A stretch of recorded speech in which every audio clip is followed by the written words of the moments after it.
প্রিয় শ্বশুর ও শাশুড়ি, আসসালামু আলাইকুম। প্রথমত আমার সালাম নেবেন। ওয়ালাইকুম সালাম। তোমার শ্বশুর আমি নিজেকে মনে করলাম, মানে তোমার শ্বশুর আমি নিজেকে মনে করে সালামটা নিলাম। এবার বলো।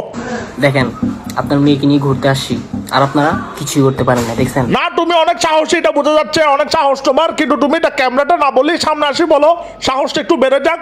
মনে করো না তোমার গায়ে যদি আমি একটু করে হেগে দিই, আমার গুয়ের ভারে, মানে গুয়ের ওজনে তুমি উঠতেও পারবে না। মিয়া, দিস ইজ রিয়েল কিং। মিয়া, দিস ইজ রিয়েল কিং। ভাই তোমাদেরকে বলি যে রিক্সাওয়ালাটাকে কিনে কিনে সস্তা গাঁজাগুলো খাইও না, গাঁজা খাই আজকে তোমার এই অবস্থা। আর তোমার চেহারাটা দেখে কিন্তু আমার কিং মনে হচ্ছে না, একটা জিনিস মনে হচ্ছে। মনে করো হিরো আলম 3 মাস ধরে বাল কাটে নাই, ওখান থেকে একটা বাল ছিঁড়ে নিবা। বিশ্বাস করো ভাইয়ে, এই বালিটা আর তোমার চেহারাটা একদম মিল। কিছু করতেও পারবে না, বুঝুন নি? কিছু করতে পারবো? কিছু কেনই বা করবে আমাদের বিয়ের কাজে, কিছু কেনই বা করতে যাবে? ঠিক আছে, এত কষ্ট করি তোমাকে ছোট থেকে বড় করছে তোমার মা বাপ, এই 40 ডিলার কি এরকম গাঁজাটি মাজাটি ধরে ফালাই যাও গা, মা বাপের কষ্টটা হয়। তারপর কি করে জানো ভবিষ্যতে কি হয় জানো? 1 বছরের মধ্যে চলে আসবা, ঢোকা খাই, তারপর আসি কান্না করবা, প্যাঁ প্যাঁ প্যাঁ প্যাঁ করে। তখন দিন শেষে কিন্তু মা বাপই সামলায়, যে মা বাপকে বলছো কিছু করতে পারবে না, সে মা বাপই সামলায়।